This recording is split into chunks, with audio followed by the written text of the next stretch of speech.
स्थानीय सञ्चारमा नयाँ आयाम समाज रूपान्तरणमा हाम्रो अभियान तपाईँ हेर्दै हुनुहुन्छ स्याङ्जा जिल्लाकै पहिलो टेलिभिजन लक्ष्मी टेलिभिजन।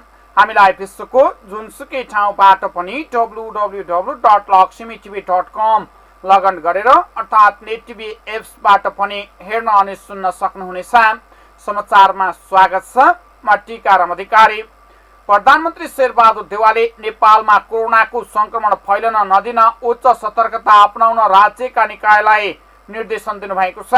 नेपालमा पनि कोरोना संक्रमितको संख्या बढ्न थालेपछि शुक्रबार बसेको कोभिड-19 संक्रमण व्यवस्थापन सम्बन्धी केन्द्र सीसीएमसी को बैठकमा प्रधानमन्त्रीले राज्यका सम्पूर्ण निकायलाई निर्देशन दिनुभएको थियो।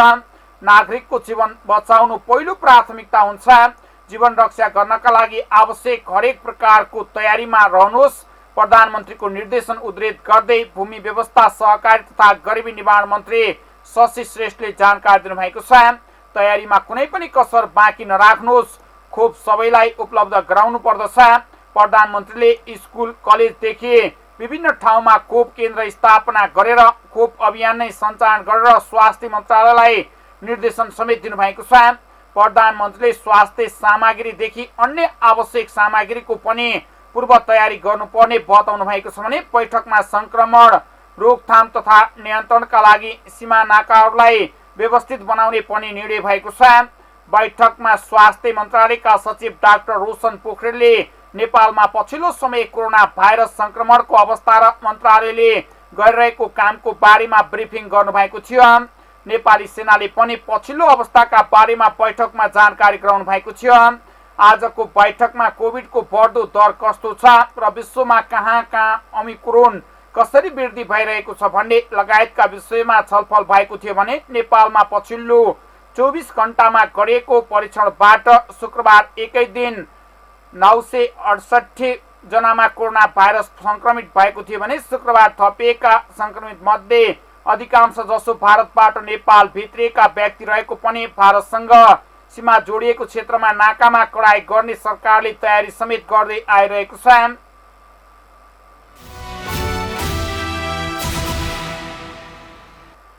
नारायणी दरबार संग्रहालयभित्र बतास समूहले होर्डिङ बोर्ड पनि राख्ने भएको छ। काठमाडौँ महानगरपालिकाले दरबार संग्रहालयमा हातामा डिजिटल विज्ञापन बोर्ड राख्न अनुमति दिएको भने यसअघि दरबारकै अघिल्लो भागमा यति ग्रुपलाई पनि विज्ञापन बोर्ड राख्न नगरपालिकाको अनुमति दिएको थियो। गत साउन अगावै बतास समूहको बीच म्यानेजमेन्ट प्रणालीलाई बोर्डिङ बोर्ड राख्न अनुमति दिएको र महानगरपालिकाले जनाएको छ भने नारायणी दरबार संग्रहालयभित्र रेस्टुरेन्ट चलाएर सेटिङबाट ठेक्का हात पारेको कम्पनीलाई नै महानगरपालिकाले ठुलो आकारको होर्डिङ बोर्ड राख्न अनुमति दिएको खुलेको छ। महानगरपालिकाले नारायणी दरबार परिसरभित्रै होर्डिङ बोर्ड राखे बापत वार्षिक 2,45,000 विज्ञापन कर लिने गर्दछ।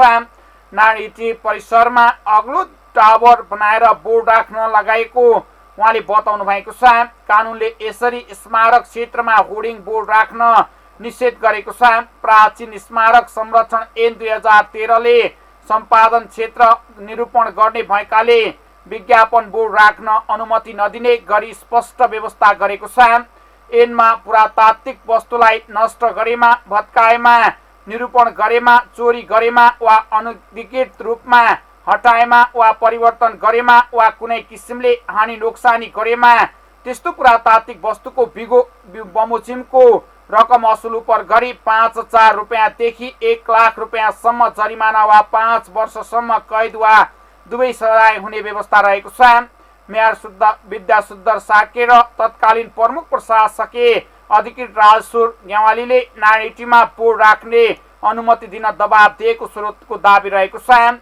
महानगरको राजस्व विभागका एक अधिकारीले भन्नुभयो, होर्डिङ बोर्डका लागि नारायणी दरबार संग्रहालय गणतन्त्र स्मारक व्यवस्थापन तथा सञ्चालन विकास समितिले नै पत्र काटेको दाबी गर्नुभएको छ।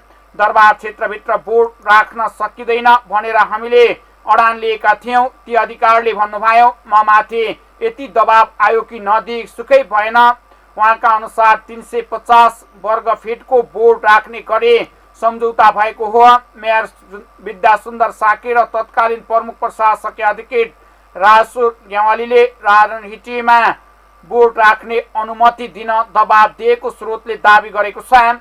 यो बोर्ड नारीटिको कुन भागमा राख्ने भन्नेमा महानगरपालिका आफै स्पष्ट छैन। संग्रहालयका एक कर्मचारीका अनुसार प्रवेशद्वारबाट पछाडि नारीटी दरबारको मूल ब्यागेटमा भगवानको मूर्ति पनि छ। अग्लो बोर्ड राख्ने तयारी छ। बाहिरबाट नारीटी दरबार छिर्ने वा हेर्नेले बोर्ड पनि देख्ने गरी बोर्ड राख्न तयारी भएको हो। ती अधिकारीले भन्नुभएको छ। यो रेस्टुरेन्ट भन्दा बिल्कुल अलग प्रोजेक्टर हो। यसबारे अहिलेसम्म के गर्ने भन्ने स्पष्ट छैन। उहाँका अनुसार बाहिर दरबार मार्गबाट धेरैले हेर्न पाएकाले सहजै देखिने गरी परिसरमै बोर्ड राख्न संग्रहालयबाट पनि अनुमति पाइसकेको छ। यो क्षेत्रतर्फ धेरै अडिसन वा दर्शक छन् भने त्यसैले रेस्टुरेन्ट र विज्ञापन बोर्ड एकै पटक खुल्ने भनिएको छ। ती अधिकारी भन्नुहुन्छ, विवाद भएपछि सम्झौता विपरीत बनिरहेका रेस्टुरेन्टको संरचना भत्कियो। विज्ञापन बोर्डको के हुन्छ भन्ने स्पष्ट छैन। उहाँका अनुसार बोर्ड राख्न बतासले प्राविधिक तयारी पनि गरिरहेको छ। मनिटर ल्याएर जोड मात्रै गर्ने भएकाले तयार हुन धेरै समय नलाग्ने पनि ती अधिकारीले बताउनु भएको छ। महानगरपालिकाले वर्षमा 2.5 लाख कर उठाउने लोभमा अनुमति दिएको छ भने ती अधिकारीले भन्नुभएको छ। बोर्ड राख्न रेस्टुरेन्टलाई दिएको जग्गा नै उपयोग नहुने भएकाले संग्रहालयको थप शुल्क लिँदैन।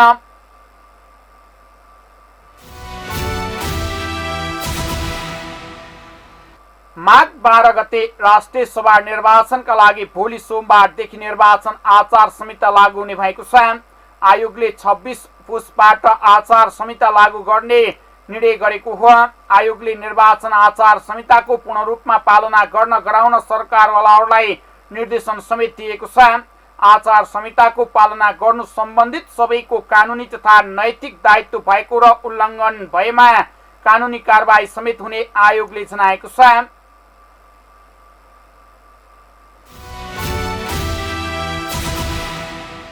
कोरोना भाइरस कोभिड-19 को संक्रमण बढेसँगै अस्पतालमा चाप बढेको छ।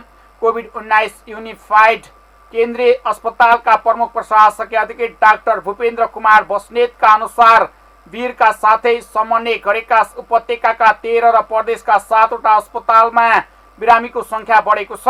संख्या र जनसंख्या मन्त्रालयको नियमित ब्रिफिङका क्रममा उहाँले भन्नुभएको छ, सबै अस्पतालहरूमा एक हप्ता अगाडि भन्दा दोब्बर संख्यामा बिरामीहरू भर्ना हुनु भएको छ। कोभिडको संक्रमण बढेको भन्दै उहाँहरूले जनस्वास्थ्य मापदण्ड पालना गर्न सतर्कता अपनाउन समेत आग्रह गर्नुभएको छ।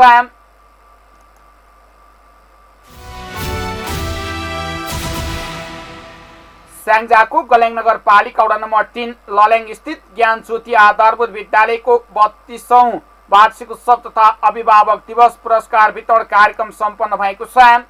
कार्यक्रमको उद्घाटन गर्दै प्रमुख अतिथि विद्यालयका संस्थापक शोभाखर भट्टराईले आफूले 2046 सालमा दुःख गरेर स्थापना गरेको विद्यालयले अहिले दक्ष जनशक्ति उत्पादन गरेर देश तथा विदेशमा रहेको कुराले आज आफूहरू संस्थापकहरूलाई आनन्द लागेको कुरा बताउनु भएको छ। उहाँले भन्नुभयो, हिजो दुःख गरेकै कारण आज ज्ञान ज्योति विद्यालयको उत्पादन डाक्टर, इन्जिनियर, पाइलट, शिक्षक लगायतका जनशक्ति देशका विभिन्न क्षेत्रमा देख्न वा सुन्न पाउँदा अत्यन्तै खुसी लागेको भट्टराईले बताउनु भएको छ। कार्यक्रममा गल्याङ नगरपालिका वडा नम्बर 3 का वडा अध्यक्ष महेश भट्टराईले भन्नुभयो, शिक्षाको ज्योति बिना समाजलाई अगाडि बढाउन सकिँदैन भन्दै यस क्षेत्रका अग्रजहरूले खेलेको भूमिकाको चर्चा गर्दै शिक्षा स्वास्थ्यमा राज्यले ठूलो धनराशि खर्चेको बताउँदै लगानी अनुसारको प्रतिफल प्राप्त गर्न नसकेको बताउनु भएको छ। त्यस अभियानमा हामी सबैको साथ र सहयोग रहने पनि उहाँले बताउनु भएको छ। हामी एकजुट भएर अगाडि बढ्नुपर्ने अवस्था सृजना भएको छ। अब हामी हिजो हजुरहरूले मतदान गरेर हामी निर्वाचित भइयो। प्रति हार्दिक आभार प्रकट गर्न चाहन्छु, हार्दिक सम्मान गर्न चाहन्छु। तपाईहरुलाई म अत्यन्तै तपाईहरुप्रति कृतज्ञता छु। र अब हाम्रो 5औं वर्ष पुरा भइसकेको छ। यस समयमा जनप्रतिनिधिको हैसियतले किन गर्ने कामहरू धेरै थिए होला, तर पनि हामीले केही काम त तपाईहरुको सहकार्यमा हामीले केही गर्न सक्यौं र अझै बाँकी कार्यक्रमहरू अझै धेरै कामहरू छन्। अब फेरि निर्वाचन आउँदैछ। निर्वाचनमा तपाईहरुले सक्षम नेतृत्व चयन गरेर अब फेरि यो ठाउँको विकासको निम्ति तपाईहरुले मलाई लाग्छ गलेङ नगरपालिका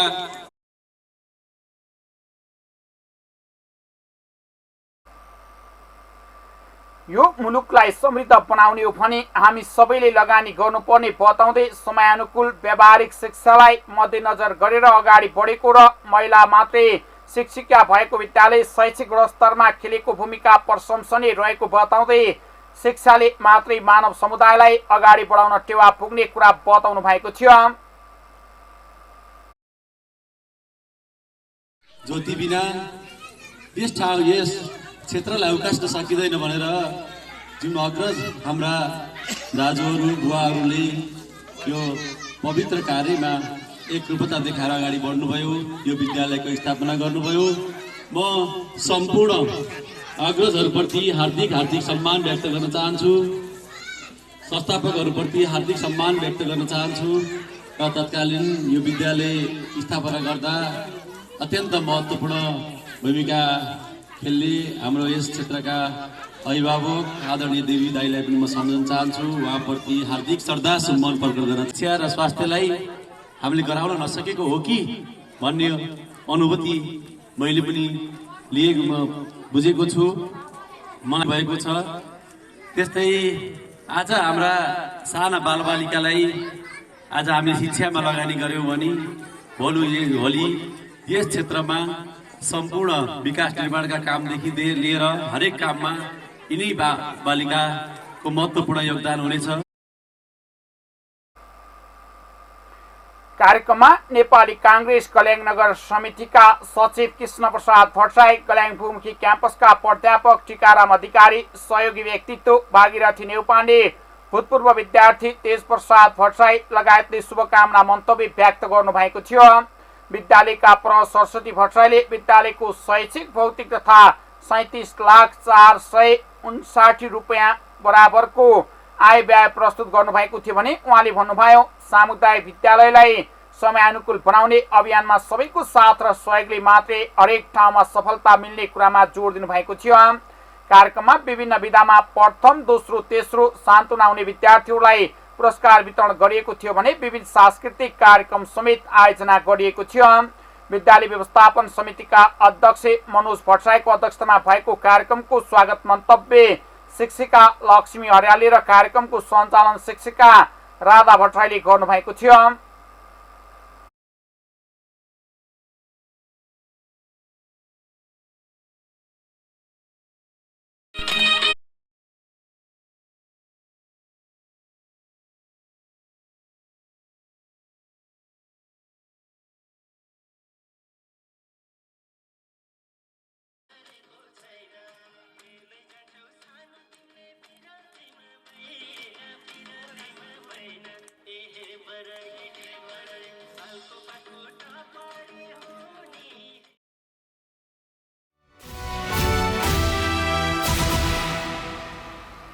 स्याङ्जाको गल्याङ नगरपालिका वडा नम्बर 3 गल्याङ स्थित हाम्रो बचत तथा ऋण सहकारी संस्था लिमिटेडको 11औं साधारण सभा सम्पन्न भएको छ। कार्यक्रमको उद्घाटन गर्दै प्रमुख अतिथि गल्याङ नगरपालिका वडा नम्बर 1 का वडा अध्यक्ष एवं नगर प्रवक्ता गणेश प्रसाद बस्यालले सहकारीहरू नाफा कमाउने भन्दा पनि ग्रामीण क्षेत्रमा रहेका कृषकको व्यवसाय, सानातिना उद्योगी व्यवसायहरूलाई लगानी गरेर आत्मनिर्भर बनाउने कार्यमा लाग्नुपर्ने कुरा बताउनु भएको छ। बस्यालले भन्नुभयो सानातिना गर्जो टार्ने कार्यमा सहकारीलाई लिनुभन्दा पनि त्यसबाट लिएको ऋणबाट कुशल र सफल व्यवसाय बन्नुपर्ने बताउँदै गाउँठाउँमा छडिएर रहेको पुँजीलाई एकीकृत व्यवस्थापन गरेर अगाडि बढ्न समेत आग्रह गर्नुभएको छ। कार्यक्रममा शुभबियानी बचत तथा ऋण सहकारी संस्था लिमिटेडका अध्यक्ष खगीसरा भण्डारी, नवयुग बचत तथा ऋण सहकारी संस्था लिमिटेडका उपाध्यक्ष सुबदार क्यू बहादुर राणा मगर, समाजसेवी पदम बहादुर गा मगर, निवर्तमान अध्यक्ष सूर्यप्रसाद टुम्रे लगायतले संस्थाको बारेमा जानकारी गराउनु भएको थियो। कार्यक्रममा संस्थाका अध्यक्ष नेत्र प्रसाद भूषालले अध्यक्षको प्रतिवेदन पेश गर्नु भएको थियो भने संस्थाका लेखा समिति संयोजक लेखनाथ सावगाईले लेखाको प्रतिवेदन, कोषाध्यक्ष लीला बल्लभ अर्यालले कोषाध्यक्षको प्रतिवेदन र संस्थाका प्रबन्धक गोपाल बहादुर गा मगरले 11 करोड 55 लाख बराबरको आय व्यय प्रस्तुत गर्नुभएको थियो। संस्थाका अध्यक्ष नेत्रप्रसाद भूषालको अध्यक्षतामा भएको कार्यक्रमको स्वागत मन्तव्य संस्थाका उपाध्यक्ष काशीराम भण्डारले र कार्यक्रमको सञ्चालन संस्थाका सचिव डोलु थापा मगरले गर्नुभएको थियो।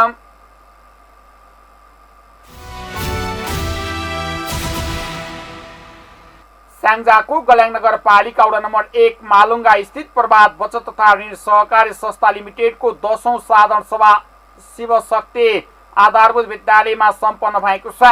कार्यक्रमको उद्घाटन गर्दै प्रमुख अतिथि वरिष्ठ व्यापारी शंकर बस्यालले मालुङ्गावासीको आवश्यकतालाई मध्यनजर गर्दै यस क्षेत्रकै पहिलो सहकारीका रूपमा स्थापना गरिएको प्रभातले ग्रामीण क्षेत्रमा छडिएर रहेको पुँजीलाई सही व्यवस्थापन गरेर पुँजीलाई चलायमान गराएर ब्याज प्रदान गर्नुको साथै एक अर्काको आवश्यकतालाई पूरा गर्ने कार्यमा लागेको प्रति धन्यवाद व्यक्त गर्नुभएको थियो। उहाँले भन्नुभयो, हामीले आफ्नो कमाईबाट बचेको केही अंशलाई सही रूपमा बचत गरेर भोलिका दिनमा पनि सम्झने र आज अभावलाई सोचेर बचत गर्नाले भविष्यमा समस्या आइपरे पनि सहज समाधान हुन सक्ने कुरा बताउनु भएको थियो। कार्यक्रममा संस्थाका अध्यक्ष चुडामणि भस्यालले अध्यक्षको प्रतिवेदन, संस्थाका कोषाध्यक्ष मित्रलाल नेउपानेले कोषाध्यक्षको प्रतिवेदन, संस्थाका प्रबन्धक नगेन्द्र नेउपानेले 8 करोड 26 लाख 12,847 रुपियाँ मूल्य बराबरको आय व्यय सार्वजनिक गर्नुभएको थियो। संस्थाका अध्यक्ष चुडामणि भस्यालको अध्यक्षतामा भएको कार्यक्रमको सञ्चालन संस्थाका सचिव शिव शर्माले गर्नुभएको थियो।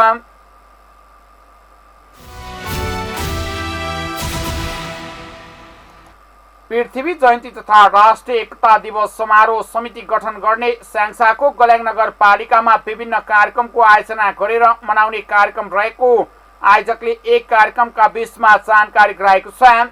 एक बेलामा लक्ष्मण प्रसाद भट्टराईको अध्यक्षतामा 30 सदस्य पृथ्वी जयन्ती तथा राष्ट्रिय एकता दिवस समारोह मूल समिति समेत गठन गरेको छ, जसको सचिवमा रमाकान्त जैसी, कोषाध्यक्षमा पूर्णकला अड्याल रहनु भएको छ भने अन्य सदस्य रहनु भएको सचिव रमाकान्त जैसीले बताउनु भएको छ।